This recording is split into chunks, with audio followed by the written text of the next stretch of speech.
Hello friends, welcome back to my channel again. So as you can see that today we will going to solve midpoint theorem from class 9th.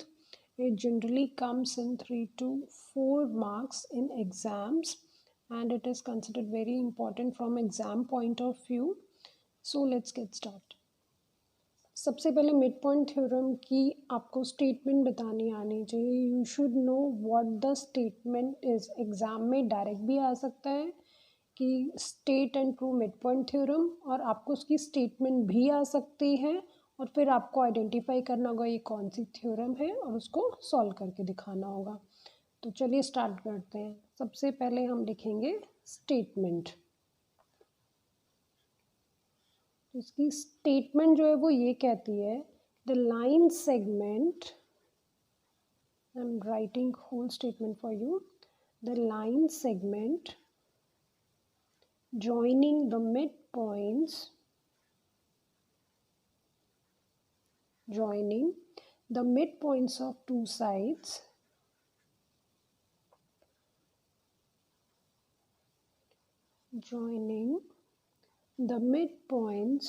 of two sides of a triangle is parallel to the third side. This is my statement. अब अगर हम इसकी एक figure बनाएं तो वो किस तरीके से आएगी वो भी देख लेते हैं. सबसे पहले हमें एक ट्रायंगल बनाना होगा और इस ट्रायंगल की हम नेमिंग करेंगे ए बी सी, और इसके जो मिड पॉइंट्स हैं उनको भी नेम करेंगे ई एंड एफ.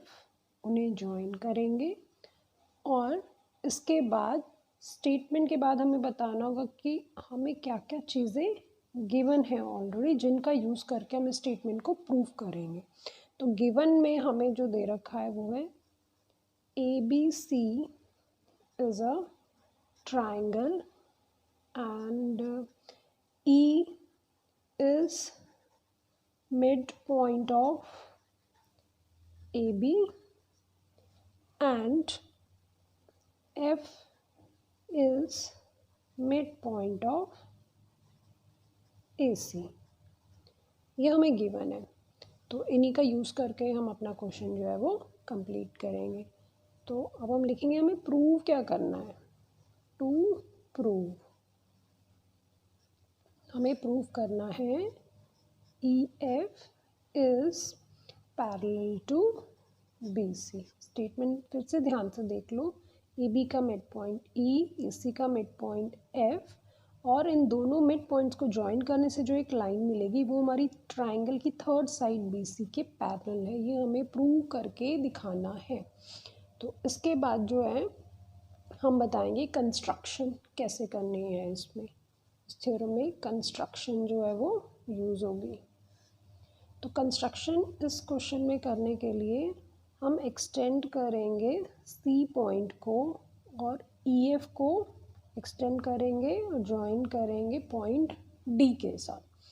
तो बेसिकली ये कंस्ट्रक्शन जो आपने की आपको मेंशन करनी होती है एग्ज़ाम में. नहीं करने से आपके मार्क्स जो है वो कट हो सकते हैं. तो अब आप लिखेंगे from point C draw a line parallel to AB and extend line EF to point D. ये आपकी पूरी एक्सटेंशन हो गई है. अब एक्सटेंशन के बाद आपने इसका प्रूफ स्टार्ट करना है. तो प्रूफिंग करने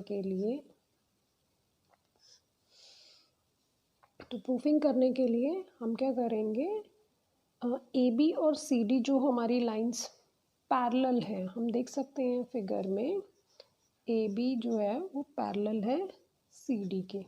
और ये हमें कहाँ से मिला, क्योंकि हमने किया था कंस्ट्रक्शन. ठीक है. और ED जो है वो मेरी है transversal line basically. E D is a transversal.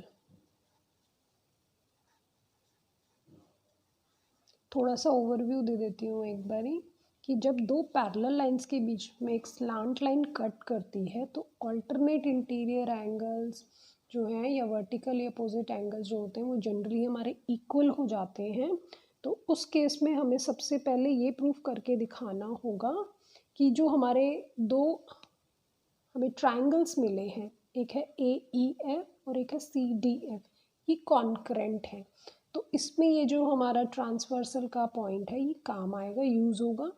तो इसको प्रूफ कर देते हैं। तो सबसे पहले हमें लेना होगा in triangle A E F and triangle C D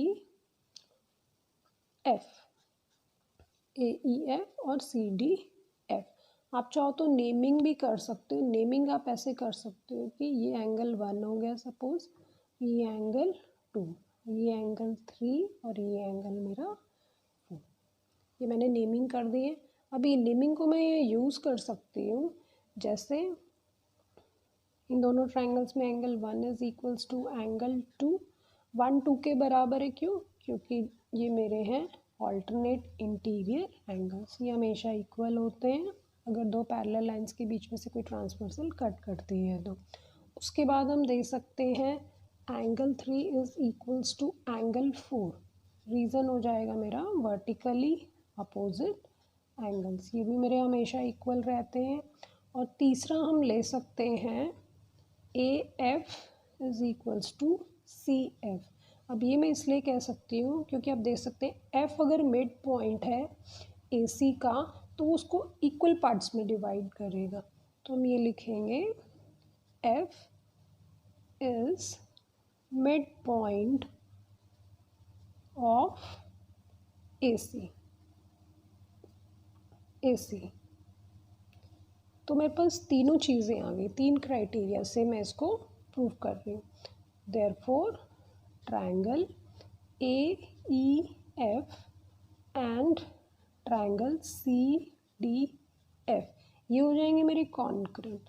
concurrent करने के लिए अब यहाँ पे बता सकते हैं इसकी जगह पे कुछ इस तरीके का सिंबल हम लोग यूज़ करते हैं। तो ये दोनों ट्रायंगल्स ये और ये मेरे हो गए हैं कॉन्करेंट। अब कॉन्करेंट प्रूफ करने के लिए हमेशा आपको क्राइटेरिया भी बताना होता है कि आपने रूल कौन सा लिया। यहाँ पे हमने लिए हैं 2 एंगल्स और एक साइड, तो जो मेरा क्राइटेरिया बनेगा वो होगा एंगल एंगल साइड। तो एंगल एंगल साइड से मेरा ये दोनों ट्राइंगल्स जो थे ये कॉन्करेंट प्रूफ हो गए। कॉन्करेंट प्रूफ करने के बाद 2 ट्राइंगल्स के लेफ़्ट ओवर जो पार्ट्स होते हैं वो भी इक्वल होते हैं और उन्हें हम कहते हैं corresponding part of concurrent triangle यानी कि CPCT। देयरफॉर अब ये दोनों इक्वल है मेरे, तो इक्वल होने के बाद मैं कह सकती हूँ कि मेरा AE और CD भी बराबर होगा। तो इसको भी हम बता देंगे AE is equals to CD। तो इसका हम रीज़न देंगे CPCT। पूरा लिखने की ज़रूरत नहीं है, आप शॉर्ट में भी लिखेंगे तो आपको मार्क्स मिल जाएंगे। अब जो है नेक्स्ट जो मुझे प्रूफ करना है, फिगर को मैं यही रखूँगी और आगे चलेंगे।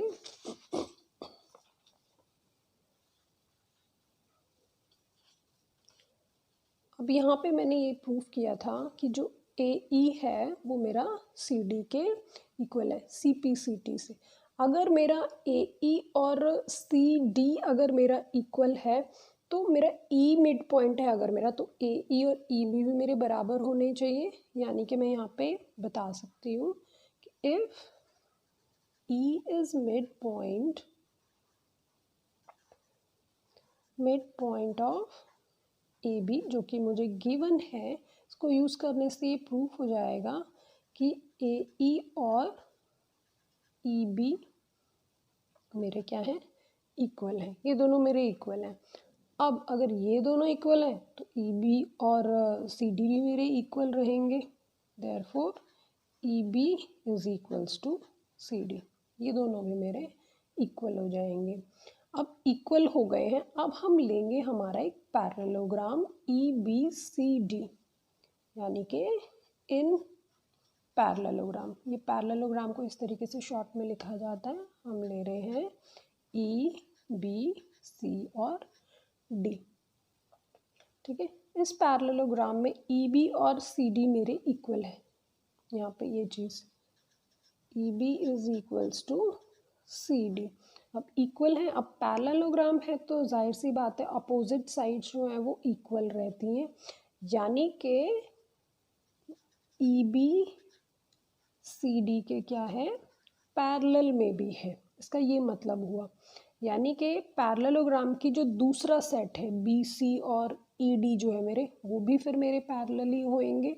तो इसको हम लिख सकते हैं therefore ED is parallel to BC। अब पूरी साइड अगर मेरे BC के बराबर है तो आधी साइड भी मेरी BC के इक्वल ही होगी, यानी कि half of ED is parallel to BC, ये होगा। तो अगर मेरा हाफ जो है वो भी इक्वल है तो मुझे मेंशन भी करना होगा कि हाफ क्या है। ED का हाफ होगा मेरा EF, यानी कि EF वो मेरा पैरेलल हो जाएगा BC के। और यही मुझे प्रूव करना है कि जो मेरे दोनों मिड पॉइंट्स हैं उनको जब मैं जॉइन करूँ तो वो मेरे ट्रायंगल की थर्ड साइड के पैरेलल में आने चाहिए। तो इससे जो मेरी थ्योरम है ये प्रूव हो जाती है, जिसे हम कहते हैं मिड पॉइंट थ्योरम। तो अगर आपको मेरी ये वीडियो अच्छी लगी है, आपको समझ आया ये सारा कंटेंट जो मैंने आपको बताया है, तो प्लीज़ मेरे चैनल को लाइक कीजिए, सब्सक्राइब कीजिए, अपने स्टूडेंट्स फ्रेंड्स के साथ इसको शेयर कीजिए, और अगर पेरेंट्स देख रहे हैं तो अपने बच्चों को बताइए। और ऐसे ही मुझे इनकरेज करते रहिए, मेरे साथ बने रहने के लिए। Thank you so much.